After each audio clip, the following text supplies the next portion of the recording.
नमस्ते. विश्वकोंकणी YouTube वाहिनीचे समस्त वीक्षकांस माझे नमस्कार आणि तुमका सगळ्यांके या कार्यक्रमाचं आदरपूर्वक स्वागत. प्रतिबिंब कार्यक्रम म्हणजे आमच्या समाजाचे जनांचे एक यशोगाथ.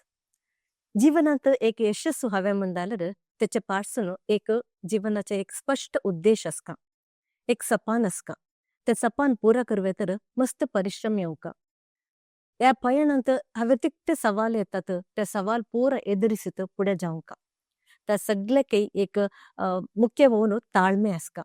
त्याच एक करेक्ट एक उदाहरण आज आमच्या वांगडा असवेचे आमचे सोयरे डॉक्टर राजेश पाटील. डॉक्टर राजेश, तुमका मी या कार्यक्रमाचं आदरपूर्वक स्वागत करीत असे. थँक्यू सुचेताजी. यांच्या ಬಗ್ಗೆ यांच्या ಒಟ್ಟು एक मुक्त संवाद करवायचे नदी त्यांचे एक सान परिचय तुमच्या समोर. डॉक्टर राजेश हे परारी दिवंगत अप्राय पाटील आणि मैरा श्रीमती सरोजा पाटील यांचे पोत. हेंचे वराड डॉक्टर प्रियांका दायमा पाटील हेंचे ಒಟ್ಟು जावन हेंका दोघ जण धाकटी अर्जुन आणि सियोना.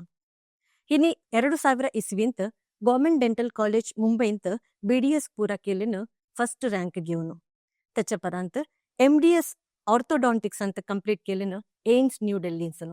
एम्स न्यू दिल्ली म्हणತಾರೆ all India institute of medical sciences ಎಂತು ಸೀಟ್ ಗಾವೆಚತ್ ಬಾರಿ ಬಂಗಾರ दालरो इनी फर्स्ट प्रवेश परीक्षेंत फर्स्ट रँक घेऊन एम्स भितर रेगलेनो. त्यांचे शिकून जात तो 5 वर्ष MGM डेंटल कॉलेजांत प्रोफेसर जाऊन काम केलेनो. आणि आमच्या इंडियाचे फर्स्ट ऑर्थोडॉन्टिक्साचे एक सरपली म्हण सांगवत स्माइल्स अँड ब्रेसेस तेंतू डायरेक्टर जाऊन असतो. आणि एक ऑर्थोडॉन्टिक्स प्रोडक्ट्साचे एक कंपनी ऑर्थो सिस्टम म्हणवेचे त्याचे डायरेक्टर जाऊन असतो. Pidilite industries for dental business development ह्याचे माजी कन्सल्टंट जाऊन काम केले असतो.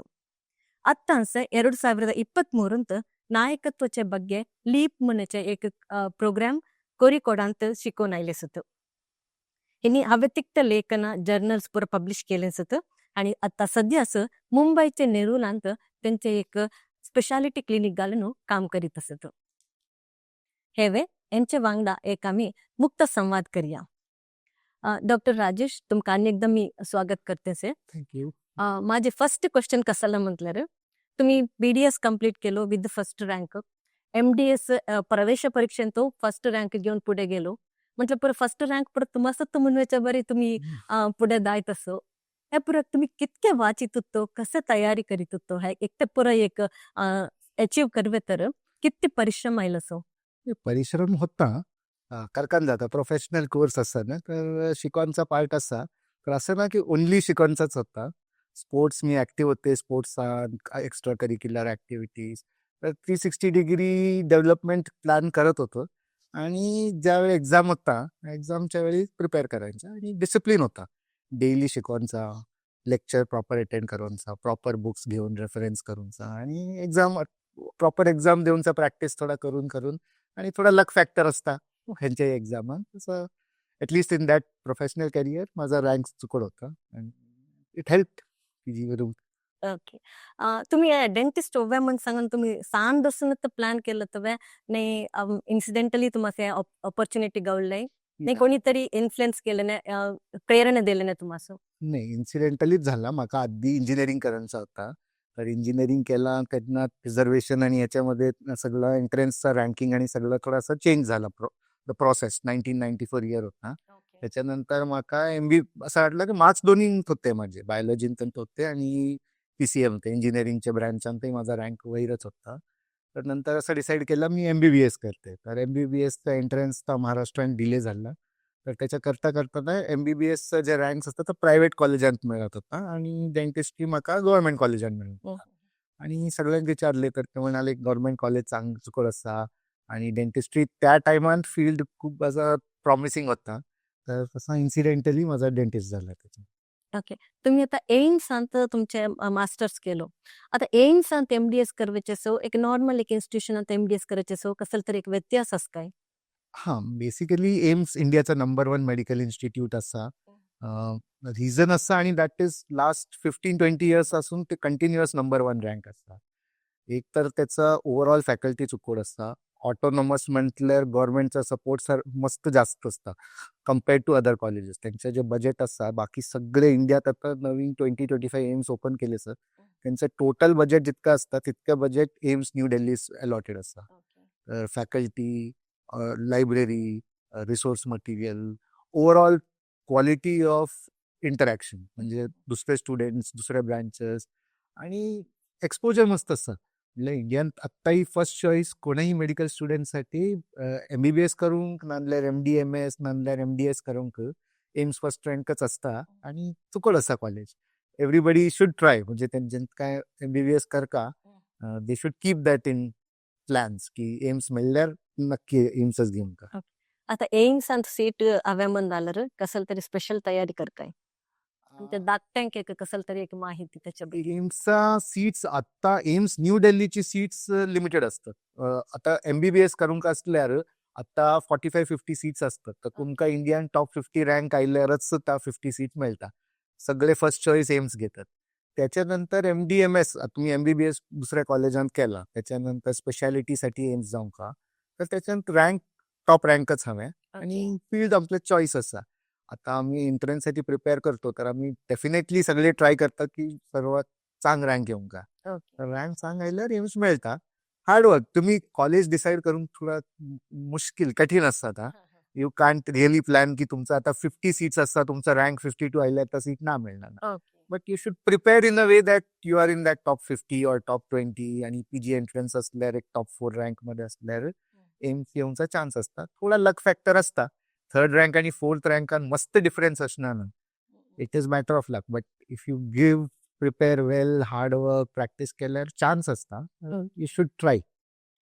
आता तुम्ही तुमच्या MDS जातात प्रोफेसर जाऊन एक कॉलेजात काम केलं तसं तुमच्या क्लिनिकांत तुम्ही काम करीत असो तुम्हाला एक बुक नॉलेज आणि प्रॅक्टिकल नॉलेजचे कसल तरी व्यत्यास मन दिसताय. नाही दोन्ही टुगेदर केल्यार केन्नाय चांगलं असतं. कसं आम्ही PGत एक शिकतो त्या टायमांचा रेलेव्हंट नॉलेज असता. त्याच्यानंतर आम्ही प्रॅक्टिसान तेच करतो. न्यू डेव्हलपमेंट होता.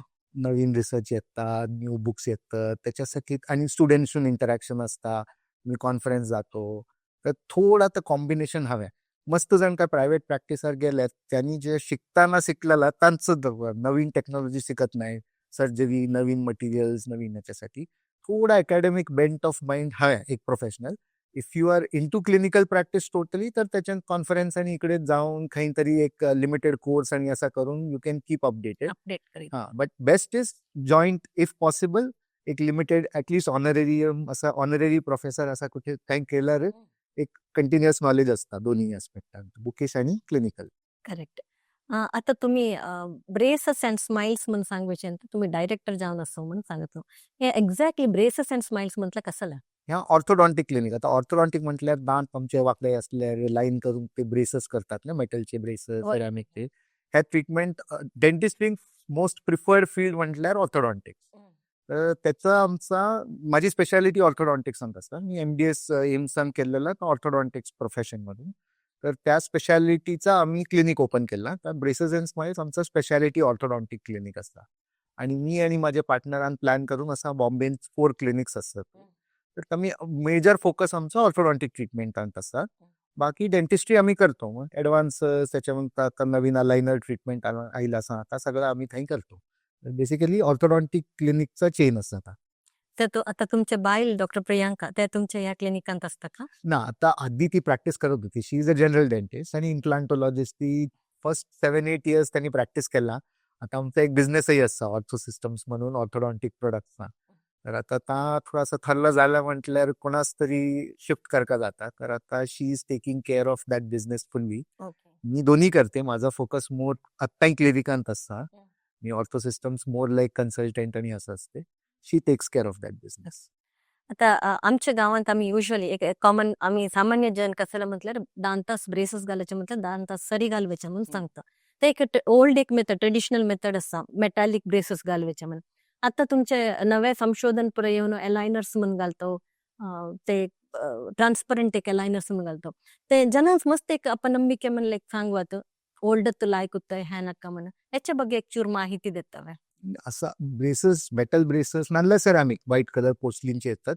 ते क्लासिकल ट्रीटमेंट असता. ओके 100 इयर्सचा सेम टेक्निक असता, सगळा प्रूवन असता, यू नो ट्रीटमेंट होता प्रॉपर. अलायनर्स न्यू डेव्हलपमेंट असा. आता 3D प्रिंटिंग आयला, स्कॅनिंग आयला, टेक्नॉलॉजी डिजिटल प्लॅनिंग आयला, AI आयला असा. ह्या सगळा इन्क्लूड करून त्याच्यात अलायनर ट्रीटमेंट डेव्हलप झाला असा. अलायनर ट्रीटमेंट आज एक आता 25-30 इयर्स झाले. आता तर रिफाईन होऊन more or less standard care practice जसा असा. आता नेक्रास ट्रीटमेंट करून आत्ताही मेटल ब्रेसेस बेस्ट असतात. ओके आणि ॲडल्ट्सांक कसं आता मस्त जणांस असं असतं की मला ब्रेसेस दिसोंक नका, चुकूड दिसत नाही, ऑफिस प्रोफेशनल कॅरियर इफेक्ट होता, परंतु अलायनर इज अ बेटर ऑप्शन. अलायनर मध्ये सगळ्या ट्रीटमेंट करून जाता. अलायनरचा ॲडव्हान्टेज डेफिनेटली असा दिसत नाही, कम्फर्टेबल असा, इटिंग रिस्ट्रिक्शन्स ना असा, तर ॲडल्टसाठी it is preferred choice. Cost wise, aligner treatment, so good aligner treatment will be more expensive Okay. because lot of technology is involved. तर ते टेक्नॉलॉजीचं कॉस्ट, मटेरियल कॉस्ट सगळं अलायनरचं चढ असतं. ज्यांका अफोर्ड होता आणि अडल्ट त्यांच्यासाठी aligner is a good treatment. बाकी नेकरांसाठी metal braces, Metal classical braces is still good आणि स्टील रेलेव्हेंट. आणि एकदम कॉम्प्लिकेटेड केसेस असल्या डॉक्टरही म्हणतात की आम्ही मेटल ब्रेसेस प्रूवन असा आम्ही त्याच्यात करू. Aligners is not for very complicated cases yet. Okay ಜನ ಕನ್ವಿನ್ಸ್ ಕರಕಾಯ್ ತುಮಸ್ ಕೈ ತೊಂದರೆ ನಾಯಿ ಅಂತು ಅಲೈನರ್ಸ್ ಅಷ್ಟೆಲ್ಲ पेशंट मोर देन हॅपी ना, त्यांना अलायनर दिसत नाही. Okay cost is the only limiting factor. Okay. म्हटल्यार त्यांना चॉईस दिल्यार आता नेकरांसही चॉईस दिल्यार तेही म्हणतात आम्हाला दिसोंचा नक्का अलायनर घेतो.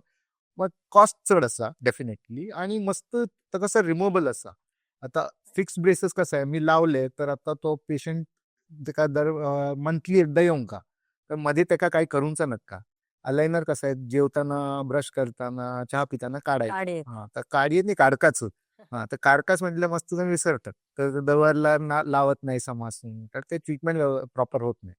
त्याच्यासाठी अलायनरसाठी एक डिसिप्लिन हवे. ते लहान नेकरांना थोडंसं डिफिकल्ट असतं. ॲडल्ट मोटिवेटेड ॲडल्ट असल्यावर अलायनर ट्रीटमेंट इज गुड.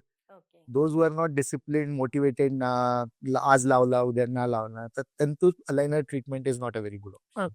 ते आम्हाला पेशंट पर्सन बघून तसं आम्ही रेकमेंड करतो. तुम्ही आता बोलताना सांगितलं ऑर्थो सिस्टम तुमच्या बिझनेस मध्ये सांगणं रिसेंटली आम्ही ऐकलो मंगळुरात देखील तुमच्या ऑर्थो सिस्टमचे ಕೆಲವು ಪ್ರಾಡಕ್ಟ್ಸ್ ಪುರ आता येत असं तुम्ही सांगणं ह्याच्या ಬಗ್ಗೆ एक चूर माहिती देता एक्झॅक्टली कसं चाललं तुमच्या ऑर्थो सिस्टम म्हटलं ऑर्थो सिस्टम्स म्हटल्यावर आमचं बेसिकली ऑर्थोडॉन्टिक ट्रीटमेंटसाठी जे प्रोडक्ट्स असतात ना, ते सगळे सप्लाय करतो. आता हे सगळे आमचे जे येतात ते इम्पोर्टेड असतात. आम्ही जर्मनीची 2 कंपनीज, जपानचे 3 कंपनीज, कोरिया 2-3 कंपनीजचे आम्ही एक्सक्लुझिव्ह डिस्ट्रीब्युटर असतो पॅन इंडिया. तर त्याचे प्रोडक्ट्स ऑर्थोडॉन्टिस्ट यूज करतात. सगळे ऑर्थोडॉन्टिस्ट इंडियन ते अराउंड 10-15,000 ऑर्थोडॉन्टिस्ट असतात. ॲटलिस्ट 50% आमचे काहीतरी काही प्रोडक्ट यूज करतात. हंगा ते सगळे कॉलेज मँगलोर आणि बेसिकली मँगलोर ऑर्थोडॉन्टिक हब असा इंडियाचा. 6-7 मेडिकल डेंटल कॉलेजेस असतात, तिथं ऑर्थोडॉन्टिक डिपार्टमेंट असतात. उडपी मंगलोर मिळून 100 ऑर्थोडॉन्टिस्ट असतात आणि त्यांचे मस्त प्रोग्राम असतात ऑर्थोडॉन्टिक्स. आमचं कंपनी स्पॉन्सर करतात. हंगाचे सगळे कॉलेजचे सप्लायर आमची कंपनी असतात. तर आमचे बेसिकली थोडेसे प्रीमियम आणि क्वालिटी प्रोडक्ट असतात. हंगा आमचं KMC मणिपाल आणि AJJ Shetty, AB Shetty, Yenepoya यांचे सगळ्यांना सप्लाय असतं आमचा रेग्युलर ऑर्थोडॉन्टिक मटेरियल प्रोडक्ट. आता तुम्ही टीचिंग केलं तो टीचिंग फील्डात तो तुमचे स्पेशालिटी क्लिनिक असा पोतून या व्यवहार देखील असा तर तुम्हाला कसं या आयडिया येईल असं एक सिस्टम करूया असं प्रोडक्ट्स करूया म्हणून सांगून असं फ्लोन आता आम्ही ऑर्थोडॉन्टिक प्रॅक्टिस करताना आम्हाला सम प्रोडक्ट चुकड वाटले. आता त्या इंडियन मिळणार ना, आम्ही कंपनीज कॉन्टॅक्ट केले, ते म्हटले इंडियन डिस्ट्रीब्युटर ना असा. म्हणलं ओके आम्हाच द्या, आम्ही ट्राय करतो. आणि बिझनेस करायचा एक असा इंटरेस्ट होता. इनिशियली आमचे स्वतःचे क्लिनिक आणि थोडे फ्रेंड्ससाठी स्टार्ट केला. त्याच्यानंतर डिमांड वाढला तर आम्ही एक्सपांड करत करत आता एक प्रॉपर व्हर्टिकल झाला सर. आता इट इज अ फुल फ्लेज बिझनेस. आता वी हॅव ऑफिस, आता 20 स्टाफ असं. आता wife is full time into that. मी 50% टाइम डिवोट करते आता. ओके आता दंत वैद्यकीय अंत दंत तुमच्या डेंटिस्ट्री मस्त संशोधन होत असता मस्त रिसर्च होत असा तुम्हाला मस्त ಖುಷಿದಲ್ಲ एक संशोधन म्हटलं कसं तुम्ही आता 20 वर्षापासून काम करीत असो ना कसला चेंजेस तुम्ही बघत असो माझ्या फील्डात ऑर्थोडॉन्टिक्स बेसिकली आता ह्यांच्या म्हटलं अलायनर ट्रीटमेंट आयला असा. आता मस्त प्लॅनिंग डायरेक्टली कम्प्युटरवर असतं. Remote planning. आधी कसं होतं पेशंट मस्त पेशंट बोर्डिंगात असतात, शिपपांत असतात, थोडे जण फॉरेन जातात. तर त्यांच ट्रीटमेंटसाठी दर महिन्यास एकदा येऊन पॉसिबल नसतं. हा तर आम्ही त्यांचं ट्रीटमेंट ते करत नव्हते, तर जाऊन द्या ट्रीटमेंट पॉसिबल नाही म्हणून सोडतात होतं. आता हे अलायनर राहिलं, त्याच्यानंतर आम्ही त्यांना दिलं 1 इयरचा फुल कोर्स ऑफ ट्रीटमेंट आम्ही त्यांना इमिडिएटली देऊ शकतो. तो ना आयल्यारय ट्रीटमेंट चालता आणि रिमोट ट्रीटमेंट पॉसिबल असता, रिमोट मॉनिटरिंग असता. आता प्लॅनिंग नंतर AI येईल असा. आधी प्लॅनिंग सगळं आम्ही बसून कम्प्युटरवर करून जा. आता त्यांच्याकडे इतका डेटा असता की ते डायरेक्ट प्लॅनिंग असता आणि accuracy is improving. So basically हे डायग्नॉस्टिक्समध्ये म्हणतो इम्प्रूव्ह झाला असा, ट्रीटमेंट प्लॅनिंग इम्प्रूव्ह झालं असा, ट्रीटमेंट डिलिव्हरी इम्प्रूव्ह झाला असा. रिझल्ट्स वेर गुड अर्लियर ऑल्सो, म्हणजे चांगले रिझल्ट्स आम्ही आधी पण त्यांचा, पण आता इझी झाला असा सगळं. So that is basically technological innovation. Okay. आता हे ऑर्थोडॉन्टिक्स सांगतं नेक्स्ट एक 10 वर्षापर्यंत तुम्ही एक कसल्या टाईपाचे एक संशोधन यावे म्हणून सांगणं आशा करता काहीतरी तुमच्या मनात प्लॅन असं का याचे जालं चिकोड तसं जालं चिकोड म्हणून सांगून डायग्नॉस्टिक्स मधून इम्प्रूव्ह होतात, ट्रीटमेंट क्वालिटी इम्प्रूव्ह होतात आता. ओके हळूहळू लायनर म्हणून प्लॅनिंग आता डेटा इतके येतात सांगा सर, AI आणि कंपोज करून तुमका कॉम्प्लिकेटेड केसेसही प्रिडिक्ट करून फास्ट होत असा ट्रीटमेंट. आधी ह्या ऑर्थोडॉन्टिक ट्रीटमेंट असं कॉम्प्लिकेटेड केसेस समज 2 इयर्स 2.5 इयर्स लागत. आता एरर सगळं कट करून आम्ही ट्रीटमेंट फास्ट करू शकतो. तर instead we can save 50% of time. Okay त्याच्यान होण्या जाणार ना बॉडी असा, बॉडीचा रिस्पॉन्स असा, तर 2 वर्षाचा ट्रीटमेंट 2 दिवसांत ना तरी we are more efficient. Efficiency is coming because of inclusion of technology. हा एक इम्प्रूव्हमेंट होता sir. Aesthetic treatment aesthetic surgeries smile correction त्यापुढे तुमच्या फील्डात येतात का आता जनरली अलाइड फील्ड असतात. आता डेंटिस्ट करतात, कॉस्मेटिक डेंटिस्ट. ऑर्थोडॉन्टिस्ट म्हणजे आम्ही जनरली तीच ट्रीट करतो. ओके ओके सम डेंटिस्ट ज्यांचा इंटरेस्ट असतं ऑर्थोडॉन्टिस्ट ते हे काम करतात. त्याच्यानंतर कॅप असता, फिलिंग असता, विनियर असता, ब्लिचिंग असता. So I don't do it personally because माझा मी स्पेशालिटी म्हणजे मी ऑर्थोच दवरलेस आहे. माझे क्लिनिकात दुसरे डॉक्टर असतात ते करतात. किंतु हे मस्त ॲडव्हान्समेंट झाला असं मटेरियल असता, स्माईल प्लॅनिंग असता, 3D प्लॅनिंग असतात. आता 3D फेस स्कॅन घेऊन डायरेक्टली तुमचा स्माईल कसा हवा, तुम्हाला कसा स्माईल हवा, तुम्हाला ह्यांचा ऍक्टर आवडतात तसा स्माईल असता, ह्या कलर हवाय दाखवता, सगळं कस्टमाइज करून जातात. त्या एस्थेटिक डेंटिस्ट्रीन इम्प्रूव्हमेंट होत असा. मी पर्सनली करत नाही, मी ऑर्थोडॉन्टिस्ट असं म्हणून ता माझ्या स्पेशालिटींना असा, ओके ओव्हरऑल डेंटिस्ट्रीनचा इम्प्रूव्हमेंट होत असं. ह्या पिडिलाइट इंडस्ट्रीसाचे तुम्ही माझी कन्सल्टंट म्हणून सांगितलं कसलं एक्झॅक्टली त्यांचं करीत होतं तुमचे रोल कसलं होतं ते पिडिलाइट आमचा फेविकॉलचा कंपनी, बेसिकली ते फेविकॉल आणि हे सगळं करता होता.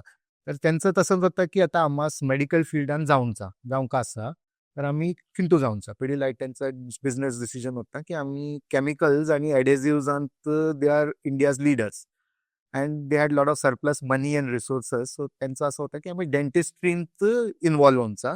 तर त्याच्यासाठी they started a dental industry. आता त्यांचे डेंटल प्रोडक्ट्स असतात मेड इन इंडिया आणि पुढे इम्पोर्ट करतात ते जपानचं. आणि they are trying to develop a full made in India filling line, म्हणजे डेंटल फिलिंग आणि केमिकल ट्रीटमेंट्स आणि याच्यासाठी. तर त्यांचा बिझनेस स्टार्ट करून त्यांना खंयचे मटेरियल हाडूंक का, कुठल्या खंयचे सप्लायर अजून हाडूंक का, टायअप खंयचे फॉरेन सप्लायर करूंक का. माझा ऑर्थो सिस्टम्स बिझनेस ऑलरेडी होता थंय. तर त्यांना गोत्तो होता की यांका फॉरेन इंटरॅक्शन असा, थोडासा नो हाव असा मटेरियलसाठी. त्याच्यासाठी मी एक 1.5 इयर्स टू कन्सल्टंट होते टू बिझनेस डेव्हलपमेंट आणि त्यांनी स्टार्ट केला. आता it was a limited role. आता पिडिलाइटचं प्रॉपर डेंटल इंडस्ट्री असा, they are one of the bigger players in India. This was done in 2017-19. आता last 6 years it is an established dental player and they have bigger plans. So that is how Pidilite industrial house entered into dental manufacturing. आता कैला एक व्यवहार असल्यारो त्यांचे business काम असल्यारो सवाल मस्त असतात challenges तुमचे डेंटिस्ट्रीन तुम्हाला कसलं चॅलेंजेस आता करंटली कसलं पुरा चॅलेंजेस तुम्ही फेस करता मेन चॅलेंज म्हणजे पेशंट अवेअरनेस. पेशंट असं की दात दुखल्यापर्यंत ते ट्रीटमेंट करत नाही आणि ज्यांना दुखतात ट्रीटमेंट मस्त डिलेड जातं. ऑलरेडी इन्फेक्शन गेला असा, दात वाचवून जाणार ना. आता ऑर्थोडॉन्टिक ट्रीटमेंटाचंही तसंच असतं, ते मस्त लेट येतात. हॉर्डाचे 2 दिवस आधी येतात, आता माझं स्माईल करेक्शन करून द्या, तर जाणार ना, यू नीड टाइम. हा नेकरासाठी ज्यावेळी आता ऍटलिस्ट सम सिटीजन अवेअरनेस असता, नेक्रॉन्स घेऊन जातात डेंटिस्टकडे ऑर्थोडॉन्टिक्ससाठी. तर त्या एजात केलं ट्रीटमेंट एकतरी लाईफ लॉंग असा. नेकराचा कॉन्फिडन्स इम्प्रूव्ह होता, स्माईल चुकड असल्यार हेल्थ इम्प्रूव्ह होता. तर अवेअरनेस इज अ प्रॉब्लेम. अफोर्डेबिलिटीचा प्रॉब्लेम आता ना, आधी होता मस्त की ट्रीटमेंट वॉज एक्सपेन्सिव्ह आणि मस्त जणांक अफोर्ड होत नाही. तर त्यांचे ऑप्शन असतात, चॅरिटेबल ट्रस्ट असतं, डेंटल कॉलेजेस असतात. तर अफोर्डेबिलिटीचा इतका प्रॉब्लेम ना असा, मेन प्रॉब्लेम अवेअरनेसचा असता आमच्या. ओके. आता अवेअरनेस म्हणताना मला एक उगडास आयलो. तुम्ही अलायनर्स पुरा प्रिस्क्राईब करता ने अलायनर्स घालून मध्यांत एक थोड्या समय ब्रेक अलायनर्स घालिनत्ता नासल्यार ते कसले सिस्टम चेंज जालें ते वापस जाताय? जाता ट्रीटमेंट टाइम आणि कॉस्ट वाढता. हा. म्हणजे तुम्ही दात हंगासून हंगा जाऊन का असा तर मध्ये स्टॉप केला तर थोडा रिव्हर्स होता, तर रिस्टार्ट करता जाता. आणि त्याच्यानंतर एकदा मस्त मोटिवेशन लूज होता. तर बोर होतं, करांचा नक्का. कितके झालाय हा, आणि याच्यात पेशन्स हवे. ह्यांचाही ट्रीटमेंट, ऑर्थोडॉन्टिक ट्रीटमेंट म्हटल्यार मिनिमम 6 मंथ्स तर लागता उण्याक, आणि चढ म्हटल्यार 2 to 2.5 years असता. तर त्या मोटिवेशन कॉन्स्टंटली अलायनर्सान कसं असतं ना, ते रिमूव्हेबल असतं. ते इमिडिएटली लावताना फर्स्ट 2-3 मंथ्सान मस्त इम्प्रुव्हमेंट दिसतं. सुपरफिशियल इम्प्रुव्हमेंट झाला तर लेमॅन पेशंटला असं वाटतं की झालं माझं ट्रीटमेंट, तो स्टॉप करता, तर रिव्हर्स होता सगळं. आता फुल फिनिश करून तर डॉक्टराक पेशन्स हवे. डॉक्टराक मग तो सकाळी फिनिश जाता, पेशंटा स्माईल इम्प्रूव्ह झाल्यार तो स्टॉप करता. त्याच्यासाठी मोटिवेशन फुल कोर्स कम्प्लिशन करून थोडंसं डॉक्टरांक मोटिवेशन देऊन जाता. ॲज अ डेंटिस्ट तुम्ही आमच्या समाजाच्या जनांचं आमच्या दांताचे एक आरोग्याच्या ಬಗ್ಗೆ कसले एक माहिती देव्या म्हणा शकता? डेंटिस्टाक व्हिजिट करा, बाकी काही नाही. डेंटिस्ट तुक्को डेंटिस्ट फाइंड करा एरियांत आणि त्याच्याकडे व्हिजिट करा. Ideally dentist visit once in a year recommended असता. Okay. Once in a year गेल्यार तुम्हाला काही ट्रीटमेंट करायचा गरज नसणार. तो बघता काही कॅव्हिटी स्टार्ट झाला, दात पुढे मागे असतात, गम डिझीज असतात, तर त्या पॉइंटात इंटरव्हेन्शन केल्यार limited treatment, neither it is painful nor it is costly. 20 years डॉक्टरांक दाखवणे डायरेक्ट गेल्यार त्यापर्यंत सगळं किरतात, गम्स वीक असता, दात पडतात. नॉर्मली ह्युमन बॉडी असा डिझाईन असता की तुम्ही प्रॉपर केअर घेतल्यार लाईफ लॉंग टीथ असता. म्हणजे ओल्ड एज आता डेंचर आणि सगळं अब्रॉडात कमी झाला असता, कारण डेंचर काळजालच्या पूर्ण हे असता ना कवळे. आता ना, आता सगळे मेंटेन करून काहीतरी दात दवरतात. आणि ज्यांना डायबिटीज असता त्यांच्यासाठी त्यांना डेंटिस्टकडे एव्हरी 6 months जाऊन का, डेंटिस्ट डायबिटीसान सगळं गम डिझीज आणि थोडासा फास्ट होतो, किंतु केअर घेऊन थोडासा डबल करता जाता. That is basic need, awareness and going to the dentist. आता पोरं डेंटिस्टला गेल्यावर एक सांगतात तर तुम्ही जंक फूड खाऊ नको, स्वीट खाऊ नको म्हणून सांगता. मस्त डिमोटिवेट होतात आमची धाकटी पुरा. धाकट्यांक तुम्ही कसले माहिती देता म्हणता? नाही, त्याच्यासाठी ऑप्शन्स असतात. म्हणजे आता आम्ही सांगल्यार जंक फूड खाऊ नका, स्वीट्स खाऊ नका, कोणी नेकरा खातात आणि त्यांनाही खाऊ का, त्यांचं पार्ट ऑफ ग्रोईंग असता. सो बेसिकली ते 6 months एव्हरी 6 months व्हिजिट केल्यार ते डेंटिस्ट तिकडे थंय ऑप्शन असता. फ्लोराईड ऍप्लिकेशन असता, दात स्ट्रॉंग होता, कॅव्हिटी स्टार्ट झाल्यार त्यावेळेस इंटरव्हेन्शन करून फिलिंग करून जाता. गम क्लिनिंग केल्यार तर गम्स हेल्दी असता. रेग्युलरली व्हिजिट करका आणि ब्रश करका. मेन कसं आहे ना, स्वीट खाल्ल्यार रात्री ब्रश नाही केला आणि स्वीट खाऊन तर इंटरनली ते होता, डिझॉल्व्ह होता, इनॅमल जाता. तर त्या केअर घेऊन दिवसाक 2दा ब्रश करका प्रॉपरली आणि डेंटिस्टचा व्हिजिट. आमच्या दात्यांक आता तुम्ही ह्या विषयी सांगितलं दांताच्या आरोग्याच्या ಬಗ್ಗೆ. त्यांनी आता पुढे असं BDS करका, MDS करका, तुमच्या बरे एम्स जाऊ का म्हणून सांगून एक आशा असल्यार त्यांनी कसं तयारी करका? आता नीट एक्झाम असता, बेसिकली एंट्रन्स, मेडिकल हार्डवर्क असता. ह्यांचं प्रोफेशनल कोर्ससाठी आता हार्डवर्क करता जाता. डिसिप्लिन, तुम्ही डेंटिस्ट्री करा, MBBS करा, इंजिनिअरिंग करा. Dentistry is still a good field. Obviously many colleges are there, lot of dentist are there, but अवेअरनेसही वाढला असा. आता पेशंटची अफोर्डेबिलिटी वाढला, न्यू ट्रीटमेंट ऑप्शन असतात. तर ज्यांका डेंटिस्ट्री करता it is still a good option. सीट्सही मस्त असतात. आधी आमच्या टायमात मेन गव्हर्नमेंट कॉलेजेस होते, थोडे प्रायव्हेट कॉलेजेस होते. आता प्रायव्हेट कॉलेजेस इतके असतात, तुमका डेंटिस्ट जाऊनकाच असल्यार it is possible. With some effort you get in good college. त्या फरक असता. आणि good college makes a big difference. तुमचं ओव्हरऑल लर्निंग म्हणल्यार तुमचं शिकून त्याच्यानंतर अजून शिकून मस्त कोर्स करता जाता. तुमचं कॉलेज चुकड असल्यार you are already prepared by the time you come out. तर that is for doing dentistry. आणि आता एक असं असं की डेंटिस्ट मस्त असतात, तसं स्पेशालिटी करून काही इम्पॉर्टंट. आता स्पेशालिटी तिंतू डेंटिस्ट्रींत 8 ब्रँचेस असतात. तुमचा त्यांचा आवडता तास तुम्ही सिलेक्ट करू शकता. तर BDS करताना स्टुडंटास कळता की म्हाका ह्या फिल्डांत MDS करता. तिंतूय आता कॉलेजेस असतात, ऑप्शन असता.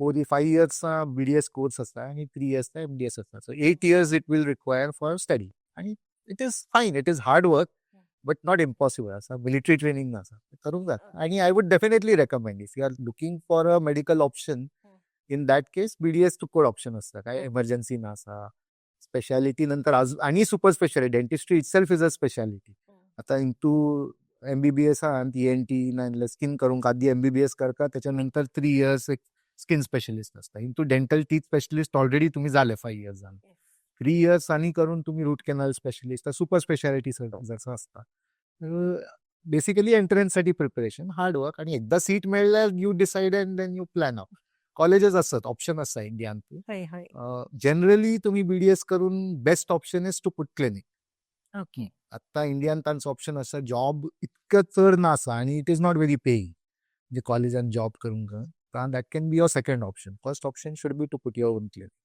ओन क्लिनिक स्टार्ट करवे तर मस्त एक्सपेन्सिव्ह म्हणतात ना ते डेंटल चेअर घेवे ते क्लिनिक इनिशियल इन्व्हेस्टमेंट असता परंतु आता ऑप्शन असं असतं की मस्त जण ग्रुप करून करतात 3-4 डिफरंट स्पेशालिटी आता बॉम्बे सगळं तसं ट्रेंड असा ओके मी ऑर्थोडॉन्टिस्ट असतो दुसरा एंडोडॉन्टिस्ट असता एक गम स्पेशलिस्ट असता तर आम्ही 4-5 फ्रेंड्स मिळून एक क्लिनिक करून आणि डिफरंट स्पेशालिटी असता ना तर ओव्हरलॅपिंग असा तर तसं करूनही करून जाता कॉस्ट असा इतकंही ना असं म्हणजे जागा मेन कॉस्ट जागाच असा तर सिटीन लँड एक्सपेन्सिव्ह असता दिस इज युअर करिअर आता तुम्ही क्लिनिक टाकल्यावर एक 20-30 इयर्स तर प्रॅक्टिस करू करतात तसं बघितल्यावर अर्ली स्टार्ट केल्यावर कधी चुकवत नाही करेक्ट करेक्ट तुम्ही आता 20 वर्षापासून डेंटिस्ट्रींत असो आत्ताच तुम्ही त्या लीप म्हणण्याच्या त्या सर्टिफिकेट कोर्स केलो ना त्या लिडरशिपाच्या बघे ह्या टायमार कसलं तुमका ते आवड आलाय तुमच्या क्लिनिकांत नाही, माझे ते क्लिनिकसाठी ना केलेले मी केलेले बिझनेससाठी तर Okay. आमचं कसं आहे आमचं dentistry total learning was about clinical आता इंडियाचे प्रोफेशनल क्लिनिकान फायनान्स इकॉनॉमिक्स HR बिझनेस हे ऍस्पेक्ट शिकवणचा ना ते स्वतः बिझनेसांत आम्ही शिकतो तर तिंतू या कोर्स कोविडच्या टायमान तुम्ही बघितले की करून जाता थोडा बिझनेसांत हेल्प करता की थोडा ऑर्गनाइज्ड आणि स्ट्रक्चर्ड नॉलेज येता आम्ही बिझनेस चालवतो म्हणून आमकां गोत्तुसा काय करता तरी एक ऑर्गनाइज कसा बॅलन्स शीट लिहूनचा बॅलन्स शीट स्टडी कसा करता हा सगळा शिकवून थोडासा एक that was for leaders so strategic leaders course होता तर त्या केलेले तुम्ही आज आमच्यावर मस्त डेंटलच्या ಬಗ್ಗೆ ಮಾಹಿತಿ ಪುರ ಶೇರ್ केलो बट मग आज आम्ही बघितलं आज एक कार्यक्रम झाला स्कॉलरशिप वितरणे काय ते म्हणतात पूर्णानंद प्रतिष्ठानाचे आयोजन केलंय विद्यार्थी वेतन प्रतिभा पुरस्कार कार्यक्रमच तुम्ही एलो तो त्या कार्यक्रमाच्या ಬಗ್ಗೆ तुमचे ओपिनियन कसं आलंय तुमचं कसं दिसलंय कार्यक्रम मस्त चुक्कोड असता मी बघितले सगळे नेकरा हार्डवर्किंग स्टुडंट्स असतात ते सगळ्यांचे मार्क्सही मस्त चुक्कोड मार्क्स होते तर त्यांना एक मोटिवेशन हवंय त्यांना थोडा सपोर्ट हवंय some are from poor financial background तर त्यांना त्यांचा आवडता कोर्स करून थोडासा सपोर्ट येत असा तर that way Purnanand Seva Samiti is doing really good work आणि I hope lot of support येता आणि ओव्हरऑल फॅसिलिटी त्यांनी सांगितलं वर्कशॉप असतात स्किल ट्रेनिंग असतात तर ह्या सगळ्या मस्त चुकड असा आमच्या समाजाच्या नेकरांस आणि थोडे बाकी फॅमिलीजसाठी I am very happy thank you आता आम्ही तुमचे केला फोटोज आम्ही डिस्प्ले करतो ते फोटोज तुमच्या केदनाचे ते कसलं अचिव्हमेंट म्हणून एक तुम्ही माहिती द्यावी आम्हाला ओके ह्या आम्ही माझे मुलांचे जे नेकरांचा स्कूल असा पोद्दार इंटरनॅशनल तिंतू आम्ही कॅम्प केल्लो सगळ्या मुलांक 3D प्लॅनिंग अलायनर कसा असता ओव्हरऑल टेक्नॉलॉजीचं प्लॅनिंग आहे की अलायनराचं स्कॅनिंग कसा असता तुमचे टीथचा 3D स्कॅन कसा घेऊनचा असं आम्ही एक सगळ्या स्टुडंट्ससाठी ओरिएंटेशन कॅम्प केला तर त्याच्यासाठी आम्हाला स्कूलचे स्पेशली फेलिसिटेट केला स्कूलच्या प्रिन्सिपल हा फोटो या हो ह्या माझा पोस्ट ग्रॅज्युएशनची डिग्री एम्स सुषमा स्वराज आमका डिग्री कॉन्व्होकेशन त्यावेळी दिल्ली 2003 आमचे सगळे कलाम नाही तर सुषमा स्वराज असं आमका कॉन्व्होकेशन त्या टायमात होता 2003 इयर ओके ह्या माझा ते लीप IIM कोड मध्ये सर्टिफिकेट कोर्स होता तर त्याचा कॉन्व्होकेशनचा असा ह्या थंयचा IIMचा फॅकल्टी होता sir okay he was giving me that certificate ह्या माझा बर्मांत कोर्स मी ऍक्च्युली बर्मांत मस्त ट्रेनिंग कोर्स करत होतो आधी त्यांचे थंय ऍक्च्युली कॉलेजेस नास होतात थंय ओनली गव्हर्नमेंट 2 कॉलेज असतात आणि बाकी मिलिटरी रूल असा तर प्रायव्हेट कॉलेजेस डेंटिस्ट्रीसाठी त्यांना लर्निंग ना फ्युचर लर्निंग तर त्याच्यासाठी मी रेग्युलरली एव्हरी 6 मंथ्स थंय कोर्स करत होतो 2016 to 2021-22 साठी मी एकदा 8 या 9 टाइम्स गेलो नव्हते.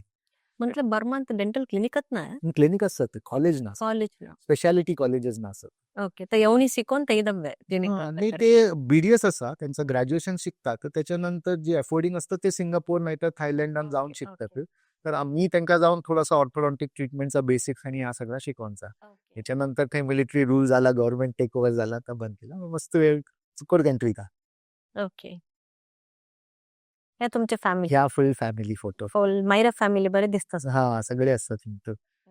हे मायराची फॅमिली होय होय हे ह्या बर्मांचा दुसरा इव्हेंट त्यांच्यात ह्या आमचे स्कूलात प्रोग्राम होता त्यांचा स्कूलचा national inter school robotic competition होता. हा माझा तो झील असा तो इथे इंडियन फर्स्ट आयले नॅशनल हो. रोबोटिक्स कॉम्पिटिशन तर त्याचं त्या सर्टिफिकेशन असा they came first in national robotic league. ते फर्स्ट येऊन आता इंटरनॅशनल काहीतरी आता मस्त कॉम्पिटिशन सगळं असतात. आता त्यांचं IIT बॉम्बेत होता या competition last month. So this group came first in India. 150 schools होते इंडियन तर त्यांचा स्कूल फर्स्ट आयला नाईस व्हेरी नाईस तर त्यात सर्टिफिकेट हा celebration national robotic winner. Nice overall तुमचे फोटोज पुढे बघताना तुमचे यशस्वी पुढे बघताना मस्त खुशी होता तुमच्या वाटतं संवाद करायच्याच कामाचे एक हेम्मेचे विषय म्हणून दिसता. तुम्ही आज तुमचे एक बिझी शेड्यूल तो सकाळी येऊन कार्यक्रम अटेंड होऊन आज आमच्या वाटे एक संवादास बसलो सो तुमका आम्ही मस्त धन्यवाद सांगतो. तुमच्या निमित्त आमच्या समाजाच्या सो मस्त माहिती गावलाय आमच्या धाकट्यांसो मस्त विषय गावलो.